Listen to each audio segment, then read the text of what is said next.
said about normalizing taboos. Why did you decide I want to make a show centered around doing that? Like, and why do you think it's so important that we do have these more time uncomfortable conversations? Like, why do you feel it's so important to do that? Well, I don't know about you, but I never saw anyone who looked like you or me growing up talking about things that we face on a day-to-day basis. Even when I did, I just assumed that, oh, maybe just white people have mental health issues. Like, I've never seen anyone who looks like me have a panic attack on a show, for example. And I was just like, maybe I'm just dumb for having one, which is silly to assume. The representation that we've had for years has been inadequate.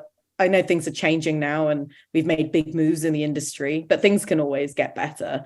And I think it was just like years and years and years of not finding someone who I could relate to in the media, not finding, like a common ground between people, and also feeling like I never fit in anywhere. I was telling you guys before we started this how I moved around a bit in the middle. At one point, I felt too Indian for my brown friends, and then I felt too British for my brown friends, and it was just really, really confusing to navigate.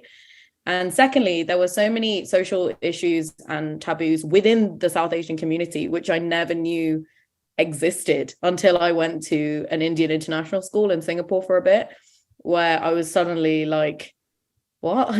Like, I thought this kind of discrimination only happened between people who aren't from the same culture or who are meant to be so different, but you look like me, yet you're still mean. Do you know what I mean? I didn't realize how toxic cultures can be within the same like community. I was just in for a bit of a surprise, I guess.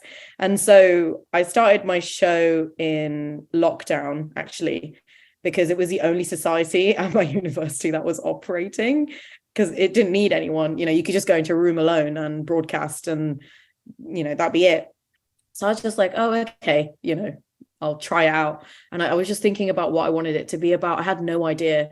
And as a South Indian person and as a Tamil girl, I guess I've had my fair share of discrimination because of that when I was at this brown school. And it was nothing like I'd ever experienced before. And I think for some reason I got reminded of it like a few days prior. Originally, I was going to just talk about music or something. And then suddenly I was like, no, never mind that. I'm going to talk about this. Like, it was just so much anger that had been bubbling inside. I'd been speaking to my parents about this my whole life. I'd been talking to them about how out of place I felt, how I felt, undermined just because of my heritage. And so I put out my first episode, which was called Not Indian Enough.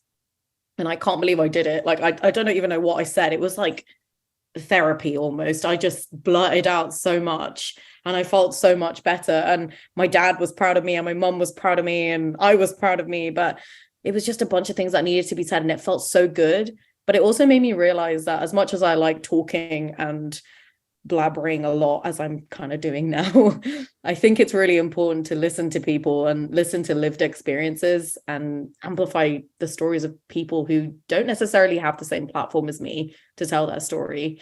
And I'm not an expert in any way about, every community and every issue out there.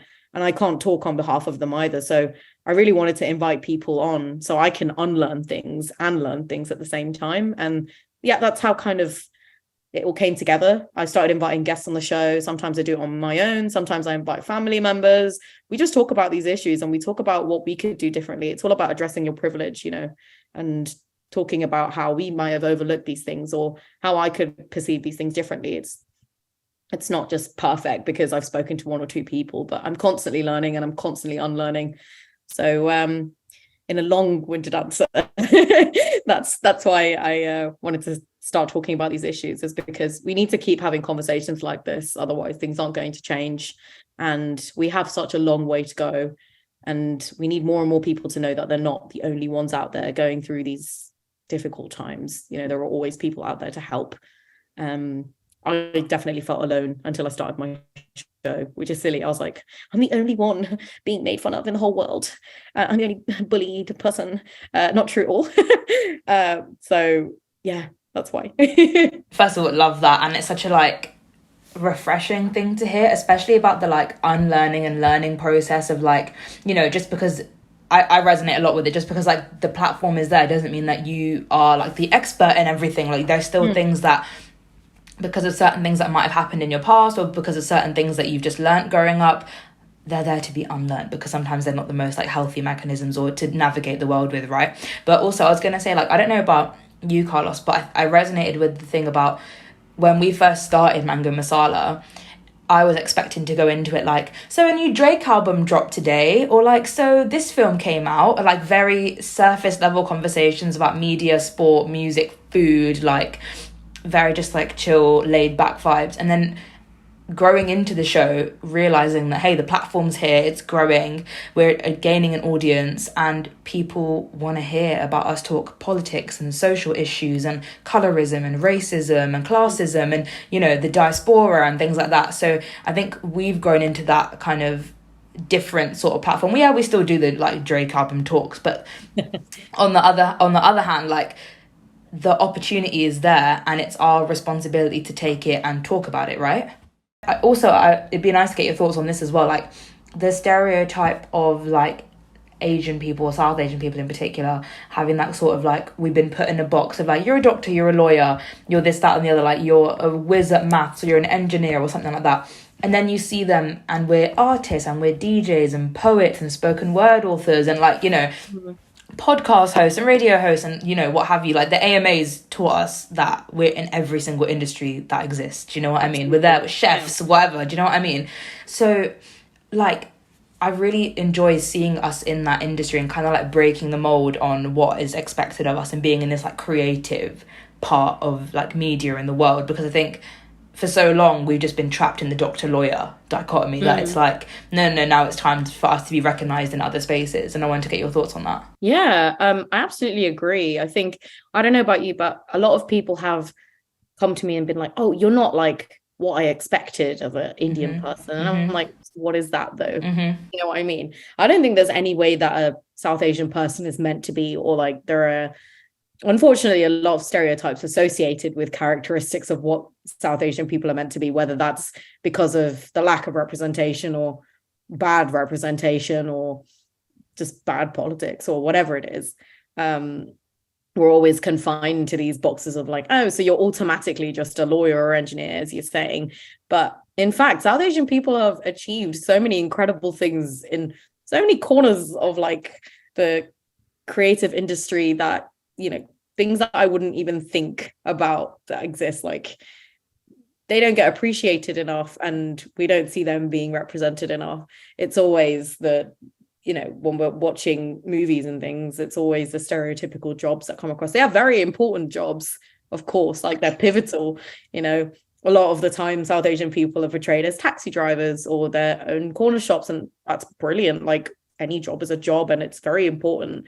But also we are also like vets or like, I don't know, bakers and candle makers. Yeah. I'm doing things in the kitchen right now. Like, yeah, some of us are gardeners and yeah movie makers, you know. exactly. Some people don't realize that there is no, this is how a South Asian person is meant to be like, or this is what jobs they're supposed to be in. But I feel like that's kind of what I'm saying, is that like now we are in those spaces, and like you said, you get the comments about like, you're not what I expected for a Tamil girl or an Asian girl or a brown girl or whatever. And I've gotten my fair share of that as well, especially now that I'm working. I've gotten a lot of that. And it just feels like kind of back to what the Nila extract is about, and it's having those conversations and making us realize that the options are broad now. It's no more about what are people going to say, what are people going to think, what your mum and dad going to think. Like now it's like, no, we're living for ourselves and like we can do what we like. I absolutely agree. I also think, you know, I never expected to see South Asian people I mean, I don't know if you watched Bridgerton season 2. It wasn't incredible, but it was also massive because there were 2 like South Indian Tamil girls, or just Tamil women. I don't think they were both South Indian, that's my bad. But Tamil women, melanin rich skin, like as main characters, and they were like desired, and they weren't like all about just being South Asian. And I've never seen that before. I've always felt like, oh, because I'm brown, I am less desirable than my peers. Or do you know what I mean? It's always like, oh, you're not the Indian that I expected, you're not very shy and timid. Like it's all these random microaggressions and stereotypes that you don't even expect. But as you said, like, times are changing. Like, we're seeing people like us just be people like us on TV, and that's something I'm still getting used to. So yeah.